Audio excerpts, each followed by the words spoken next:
Assalamualaikum warahmatullahi wabarakatuh. Apa kabar pemirsa? Semoga sehat selalu setelah pelaksanaan Pesta Demokrasi kemarin berjalan dengan lancar. Senang sekali saya Asmal Husna bersama dengan Anda dalam program Potret Panggung Obrolan Terkini, di mana pada kali ini kita akan membahas terkait tema rencana tata ruang dan wilayah di Kota Makassar. Namun saya tidak sendiri, saya sudah bersama dengan dua narasumber kita, yaitu Bapak Aswin Resang ST selaku Kepala Bidang Perencanaan Ruang dan Bapak Dr. Insinyur Haji Fuad Aziz DM MSI selaku Sekretaris Penataan Ruang Kota Makassar. Halo, apa kabar Bapak? Alhamdulillah. Baik. Ini setelah pelaksanaan Pesta Demokrasi kemarin berjalan lancar, nih tentu harus baik-baik terus ya. Iya. Oke, ini seperti yang saya katakan tadi di awal bahwa kita pada kali ini akan membahas terkait tema rencana tata ruang dan wilayah Kota Makassar. Nah, mungkin ini saya mau tanya ke Pak Aswin dulu untuk pertama ya. Baik. Nah, rencana tata ruang ini menjadi fondasi dalam pembangunan perkotaan, tentunya termasuk Kota Makassar. Nah, Bapak Aswin, saya mau tanya bagaimana perkembangan rencana tata ruang dan wilayah Kota Makassar di tahun 2024 ini? Ya, makasih Mbak Asmal Husna. Jadi rencana tata ruang wilayah ini merupakan peraturan daerah yang menjadi legalitas para investor untuk masuk, membangun, menginvestasikan segala sesuatunya di Kota Makassar. Inilah yang kita selalu menjadi dasar. Ini menjadi dasar dari seluruh pembangunan dimanapun di seluruh Indonesia, sehingga kami, alhamdulillah Kota Makassar juga barusan selesai untuk revisi Perda RT RW yang sebelumnya di tahun 2015 sampai 2034. Nah, tahun ini kami sedang menunggu dari Pak Gubernur tahapan sudah selesai semuanya. Nah, dalam beberapa seminggu 2 minggu ke depan sudah ada nomor perda yang baru, rencana tata ruang wilayah dengan segala kompleksitas kita menyusun. Alhamdulillah sudah selesai dan tinggal menunggu nomornya, sehingga nomor baru ini setelah itu kita sudah bisa memakai perda yang baru, tentu dengan segala aturan-aturan yang harus mengikuti aturan terbaru, sehingga teman-teman investor sudah semakin mudah untuk investasi di Kota Makassar ya. Tentunya harus mengikuti update terkini Ya, yang betul. ada Ya. sekarang. Nah, tentunya di setiap kebijakan itu tentu menghadapi tantangan dalam pelaksanaannya. Nah, termasuk rencana tata ruang. Nah, kalau Pak Fuad, saya mau tanya nih, kabarnya sempat ada revisi akibat permasalahan tertentu. Nah, bisa dijelaskan mungkin lebih detail mengenai permasalahan yang berkaitan dengan RT RW provinsi? Ya, kasih banyak ya Bu Ama dan pemirsa. Memang harus kami clearkan, klarifikasi. Terima kasih dengan iNews bisa memfasilitasi dan menyampaikan ke masyarakat kondisi Perda RT RW yang notabene adalah semacam kitab suci kita ini dalam menata ruang.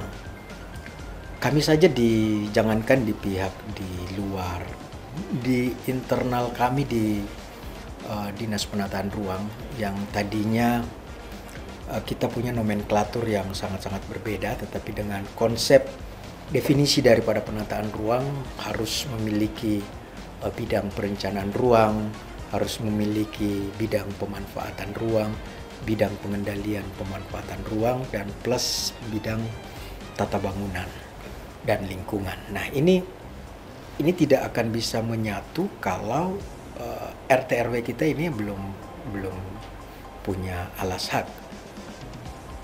Saat ini kita sudah punya Perda nomor 4 tahun 2015, tetapi itu tadi kita akan melakukan revisi berdasarkan tetap mengacu dan mengidentifikasi Perda nomor 3 tahun 2022 ya, Perda provinsi, Perda RT RW provinsi yang Bu Ama tadi sampaikan.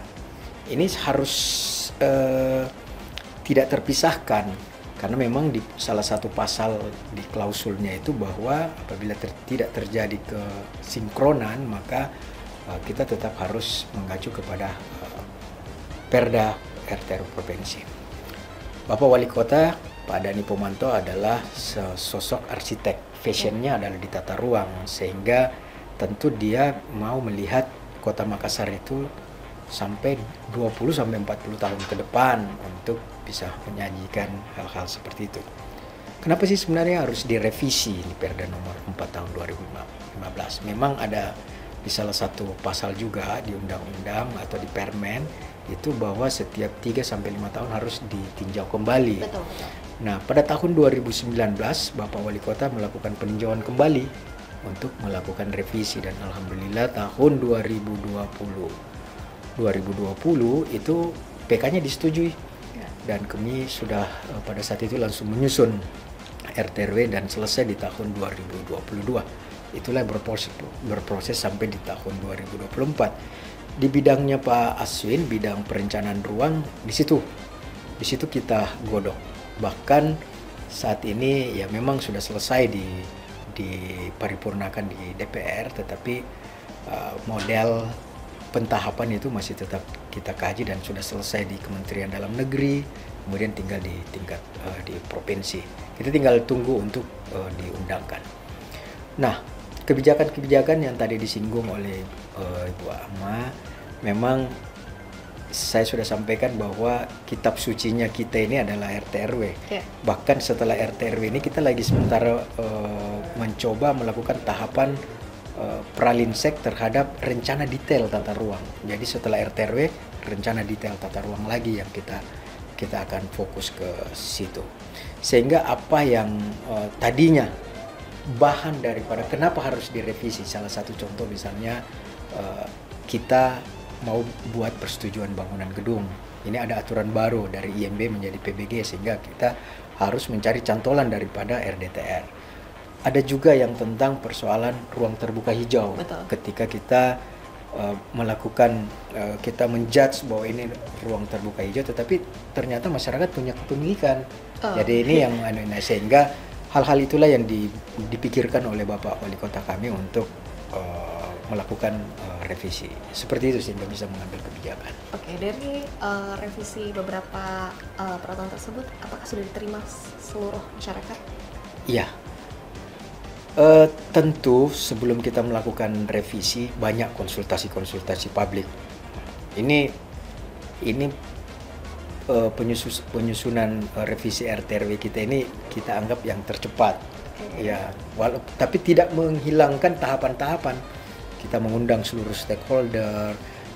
Kita setiap apa yang kita sampaikan kita lakukan sosialisasi di tingkat kota, kecamatan, kelurahan, bahkan dengan tokoh-tokoh masyarakat serta para LSM dan media-media. Nah, ini yang kita sudah sampaikan situ, dan terima tidak terima ya memang ini adalah sebuah aturan yang harus dipegang oleh kota dan kabupaten untuk mencegah kesemrautan pembangunan. Kalau istilah Pak Kadis kami adalah mari kita tahan-tahan libido pembangunan dengan sebuah aturan yang ada. Baik, ini mungkin masih di segmen pertama, kita masih sedikit kulik. Nanti di segmen selanjutnya pemirsa kita akan membahas terkait zonasi dalam RT/RW di wilayah Kota Makassar. Jadi jangan kemana-mana, tetap di Potere Panggung Obrolan Terkini.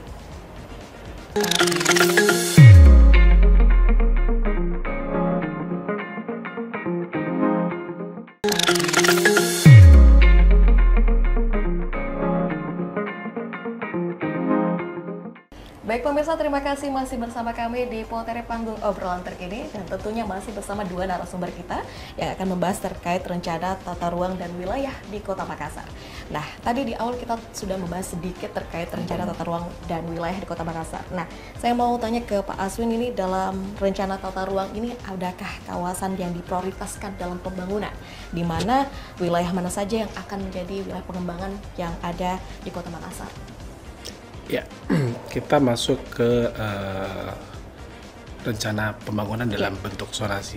Jadi di Perda rencana tata ruang wilayah banyak perubahan dari aturan sebelumnya ke aturan yang sekarang kita jalankan.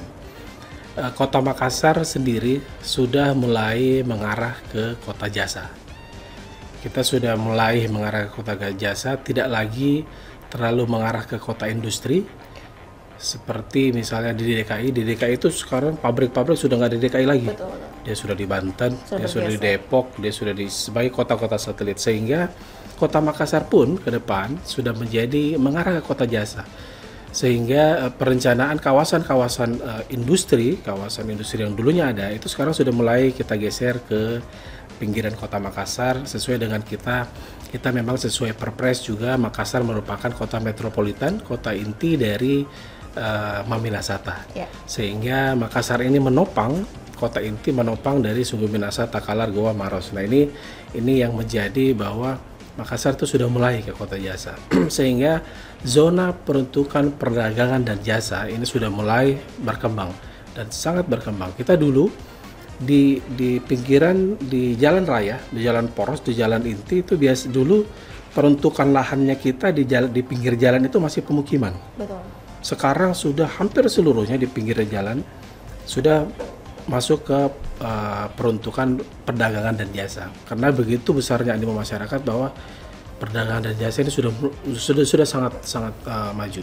Bahkan di line kedua, di baris kedua ini misalnya petaran di baris pertama, di baris kedua di belakangnya ada jalan di belakangnya itu sudah mulai mengarah ke situ, sehingga memang kita sudah tidak akan bisa menampung di jalan-jalan utama, sudah mulai masuk ke jalan ke line keduanya, ke baris keduanya, sehingga memang inilah yang kita coba baca bahwa tidak lama lagi itu kota Makassar sudah sangat cukup cepat perkembangannya, sehingga ini yang kita harus tangkap. Kita harus beri peluang kepada investor bahwa jangan sampai mereka mau membangun satu investasi jasa tapi sudah penuh di depan, harus mengarah ke belakang, nggak boleh sama aturan yang kita sehingga kita sudah mulai membaca itu. Kita sudah mulai mengarahkan ke line kedua. Nah inilah salah satu potensi-potensi kita menjadikan kota Makassar tentu dengan begitu cepatnya dinamika pembangunan. Kita melihat bagaimana kereta api perkotaan sudah mulai kita rencanakan, kita sudah mulai masuk ke situ. Tidak ada lagi rencana kereta api yang tadinya di dasar kita di at grade kita upayakan selalu dia jadi elevated, sehingga kota Makassar ini tidak seperti kota-kota yang kita harusnya sudah maju sekali dan sebenarnya kota Makassar, sehingga elevated ini sangat mengurangi potensi-potensi masalah ke depan, sehingga itulah yang kita coba perencanaan semua ke depan kita coba tampung di minimal 20 tahun ke depan. Tentu hasil-hasil ini di indikasi program semua sudah tertuang, mudah-mudahan kita sinkron dengan teman-teman stakeholder SKPD lain. Jadi memang sesuai dengan hierarki komplementer dari RT nasional, RT provinsi, RT kota, kabupaten kota memang harus selalu selaras. Kita harus mengikuti selalu apa arahan dari teman-teman pusat kementerian mengenai arahan-arahan ini. Kira-kira begitu. Oke, nah selain zonasi ini ketersediaan lahan dan infrastruktur juga pasti menjadi sorotan penting nih Pak. Nah saya mau tanya bagaimana apakah faktor penting dalam pelaksanaan RT/RW ini untuk kesediaan lahan? Bagaimana ketersediaan lahannya ini dan infrastruktur ini di Kota Makassar Pak? Ya, memang Kota Makassar kita paham bahwa pertumbuhan mobilitas penduduk dari luar dan pertumbuhan dari dalam sendiri itu cukup pesat. Lahannya kita segini-gini aja. Makanya perencanaan reklamasi ada tetap masuk di Kota Makassar. Itulah yang kita hanya bisa menambah dari situ. Goa sudah nggak mau diambil wilayahnya, Maros nggak mau diambil, Takalar nggak mau diambil, sehingga kita menjadi reklamasi ini. Nah reklamasi juga satu, reklamasi yang tadinya MNP juga, Makassar Newport, yang tadinya 60 hektar sekarang di Nusantara ini, perencanaan reklamasi 1000 hektar lebih. Sehingga di situ kita bisa melihat bahwa bagaimana Kota Makassar ini ke depannya menjadi hub dari inti Indonesia di Indonesia Tengah, sehingga inilah yang menjadi titik concern juga dari teman-teman pusat bahwa Makassar sangat layak untuk itu, sehingga perkembangan untuk reklamasi pun kita sudah merencanakan dengan itu. Itu perencanaan reklamasi akan dibangun kurang lebih 1000 hektar untuk daerah Tanjung, kelurahan di Tanjung Merdeka, Barombong, dan Mariso itu hampir 1000 hektar lebih. MNP sendiri 1000 hektar lebih juga, sehingga ini yang kita antisipasi bahwa lahan pun sekarang sudah kekurangan. Bagaimana kita merencanakan sudah bangunan-bangunan yang tadinya horizontal, kita coba mengarahkan ke vertikal. Ayo dong bangun teman-teman investor, bangunnya vertikal, sehingga kebutuhan lahan tetap kita bisa seimbangkan dengan disesuaikan dengan kebutuhan lingkungan, tidak merusak lingkungan. Kira-kira itu yang poin pentingnya sebenarnya. Ya. Nah, tadi kita sempat menyinggung terkait investor maupun investasi. Nah, Pak Puan sendiri bagaimana partisipasi masyarakat jika banyaknya investor masuk untuk melakukan investasi di Kota Makassar?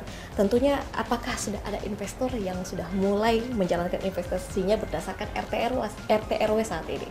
Ya, saya nyambungkan dulu tentang mobilitas penduduk kita.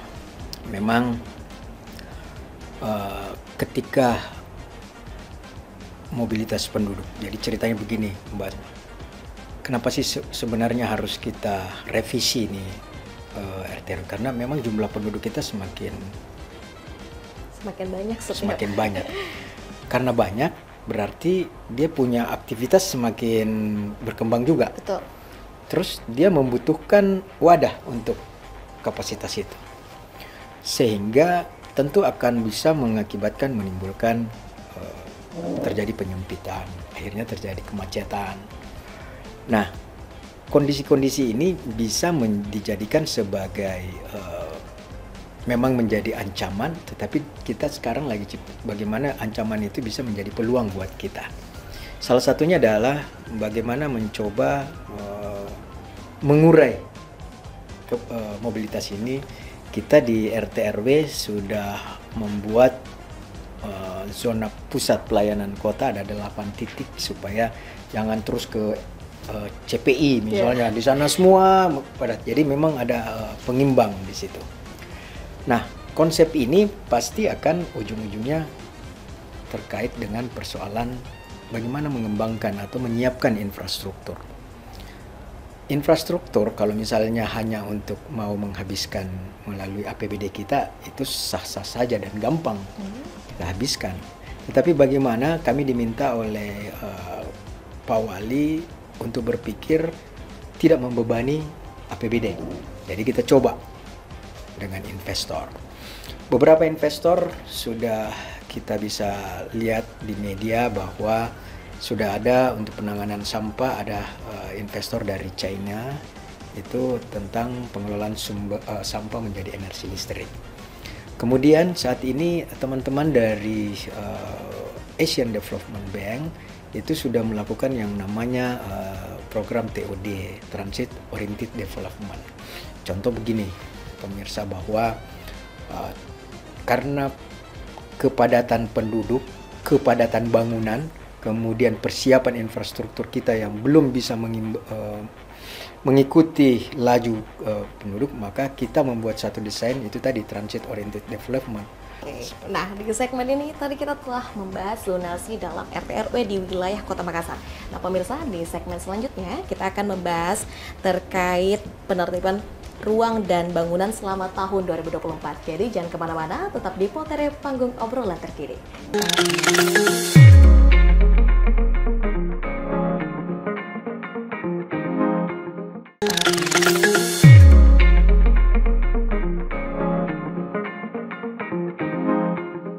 Baik pemirsa, terima kasih masih di Potere Panggung Obrolan Terkini. Dan selanjutnya kita di segmen 3 ini seperti yang saya bilang tadi Pak, kita akan membahas terkait penertiban ruang dan bangunan selama tahun 2024 ini, dimana kita sudah masuk di bulan mau masuk Desember lagi, ini sudah akhir tahun tentunya. Nah, untuk penertiban menjadi salah satu bagian penting dalam rencana tata ruang. Nah, Pak Aswin sendiri, apa saja yang menjadi permasalahan dalam penertiban ini? Ya, bisa kita gini Mbak, penertiban ini memang sangat berkaitan erat sekali dengan karakter teman-teman kota, karakter masyarakat Kota Makassar. Bagaimana harusnya patuh dengan apa sih itu GSB, garis sempadan bangunan, apa sih itu GSP, garis sempadan pagar, sehingga batasan-batasan itu, ini garis sempadan ini nggak boleh loh dibangunin. Garis sempadan danau, garis sempadan pantai itu semuanya punya garis sempadan. Betul. Sehingga itu adalah jalur yang dilindungi. Itu milik tetap kepemilikan adalah masyarakat, tetapi apa yang bisa dibangun di atasnya itu hak pemerintah, hak prerogatif pemerintah untuk yang mengatur di atasnya itu. Nah inilah seperti kita katakan bahwa kalau di peraturan rencana tata ruang wilayah ada namanya ketentuan umum KUPZ, ketentuan umum peraturan zonasi. Nah disitulah yang di sini yang boleh dibangunin apa sih? Berapa lantai sih yang boleh dibangun nih? Berapa sih KLB-nya, koefisien lantai bangunannya, berapa sih KDB-nya, koefisien dasar bangunannya, berapa persen yang boleh dibangun. Itulah fungsi pemerintah sebagai regulator untuk mengatur ini. Hak kepemilikan masyarakat, hak adalah property right untuk masyarakat. Tetapi development right adalah sebagai fungsi pemerintah adalah bagaimana mengatur ini. Itulah bagaimana pemerintah mengatur dalam hal itu. Di sini dibolehkan bangunan seperti apa? Di sini dibolehkan lantai berapa yang boleh. Di sini dibolehkan garis sempanannya berapa meter. Koefisien dasar hijau berapa persen untuk kita koefisien dasar hijau. Tentu ini semuanya berfungsi untuk keberlanjutan kita semua. Nah inilah yang harus tetap dipahami oleh teman-teman masyarakat bahwa jangan GSB itu tolong supaya tidak dilanggar. Kadang-kadang ada sampai bangun di atas got. Yeah. Itu di atas got, kasihan. Itu teman-teman PU kalau sudah mau membersihkan itu kan got bukan punya masyarakat. Yeah. Batasnya sampai di got bagian dalam itu pagar, itulah hak kepemilikan oleh masyarakat. Tapi di luar itu drainase ini punya umum. Bayangkan kalau dia sudah membangun di atas got, ada pagarnya maju di atas got begini. Kalau dia mau kasih bersih, tersumbat gara-gara di sini, sepanjang di sana itu akan tersumbat juga gara-gara satu.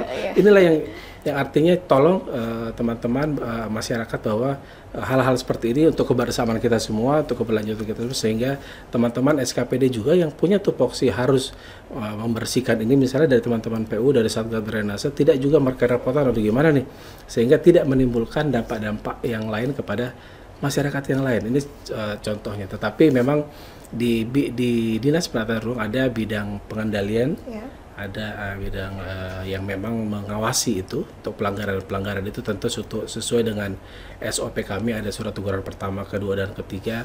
Tentu yang paling viral mungkin yang sekarang yang skincare yang sudah itu ya. Nah inilah yang teman-teman semua banyak pro dan kontra. Tetapi itulah tupoksi tugas dari kami bahwa bagaimana kami mencoba berusaha supaya tidak begitu banyak pelanggaran yang terjadi. Tentu dasarnya urus dulu izin tak, baru kita membangun. Jangan membangun dulu baru izinnya. Itu yang kadang-kadang suka jadi polemik di masyarakat. Kira-kira begitu. Oke. Tentunya salah satu sosialisasi kepada masyarakat itu bukan berbentuk langsung saja, tapi mungkin bisa langsung era digital, karena kita akhir-akhir ini lebih sering mengakses era digital. Nah, untuk di era digital ini, Pak Fuad, teknologi bisa menjadi alat bantu yang efektif. Nah, bagaimana pemanfaatan teknologi untuk pelayanan masyarakat di Dinas Tata Ruang atau Distaru? Iya,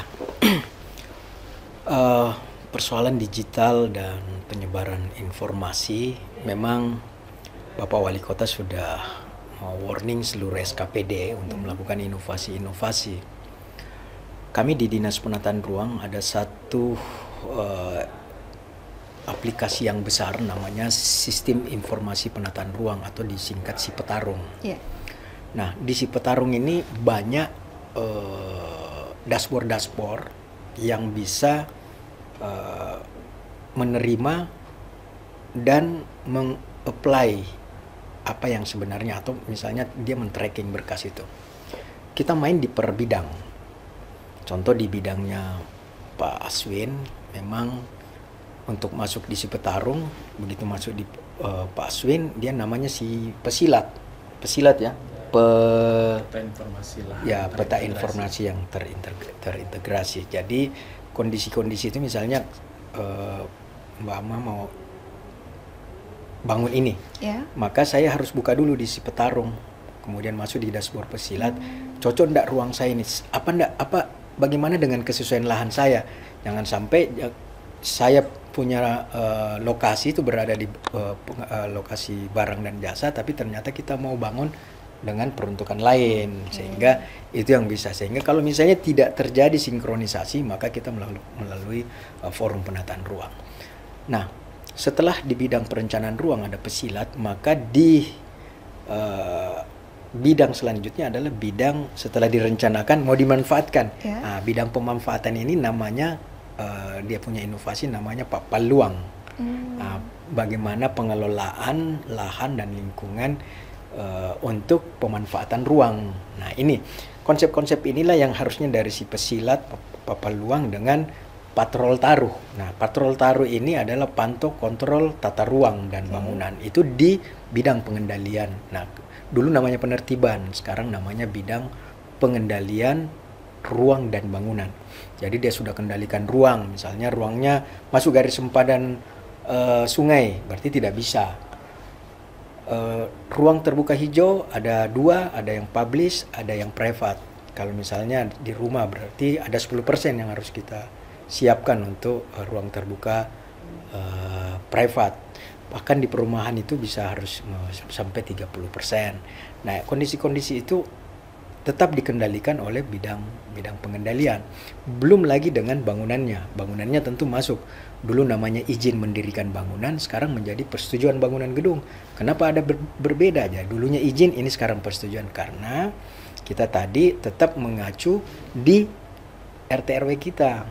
RT/RW kita muncul RDTR, cuman karena memang Makassar lagi baru memproses peraturan kepala daerah atau perwali terhadap RDTR, maka kita buat namanya persetujuan kesesuaian kegiatan pemanfaatan ruang atau PKKPR. Nah, setelah masuk di tata bangunan itu masuk lagi ada aplikasi-aplikasi di situ, tapi ini aplikasi given yang tadi SIMBG, persetujuan bangunan gedung, ada SLF. Nah, masuk di konteks secara keseluruhan di mana di bagian sekretariat kami hanya menyempurnakan dengan konsep yang setelah diatur oleh semua bidang-bidang ini, maka kita juga akan bikin namanya aplikasi sementara lagi berjalan, namanya aplikasi siap. Berarti ini pesan kepada pemirsa yang ada di rumah bahwa Distarus sudah punya beberapa mungkin website untuk masyarakat melakukan aduan tersendiri terkait tata ruang dan wilayah di Kota Makassar. Nah, ini terakhir untuk Pak Aswin, adakah imbauan ya kepada masyarakat agar pelaksanaan RT/RW di Kota Makassar ini dapat berjalan dengan baik dan serta meningkatkan kepatuhan masyarakat untuk mencegah terjadinya penertiban? Iya. Tentu kembali lagi kepada karakter masyarakat ya, tabe izin dulu baru membangun. Ajukan ke izin dulu sehingga potensi-potensi yang mungkin nanti ke depannya ada kesalahan pembangunan, ada kesalahan luasan yang harus dibangun itu kita cegah. Kita tidak rela juga masyarakat kita terzolimi dengan waduh akhirnya harus dibongkar dengan kena pelanggarannya begitu. Nah, ini tolong izinnya dahulu baru kita membangun, karena itulah acuan kita. Itu kita punya koridor untuk membangun. Apa yang kita boleh bangun, bagaimana sih kita boleh bangun dengan izinnya itu. Di situ sudah ada. Baik, terima kasih untuk Pak Aswin maupun Pak Fuad yang sudah memberikan edukasi kepada masyarakat terkait RT/RW di wilayah Kota Makassar. Dan pemirsa, terima kasih sudah membersamai kami dalam tema kali ini, yaitu tema rencana tata ruang dan wilayah di Kota Makassar dengan 2 narasumber hebat kita pada hari ini. Ada Pak Dr. Insinyur Haji Fuad Aziz DM MSI selaku Sekretaris Penataan Ruang Kota Makassar, dan ada juga Bapak Aswin Resang ST selaku Kepala Bidang Perencanaan Ruang. Dan sampai jumpa di panggung obrolan terkini selanjutnya bersama saya Asmaul Husna. Wassalamualaikum warahmatullahi wabarakatuh. Selamat Id kepada salam. Waalaikumsalam warahmatullahi wabarakatuh.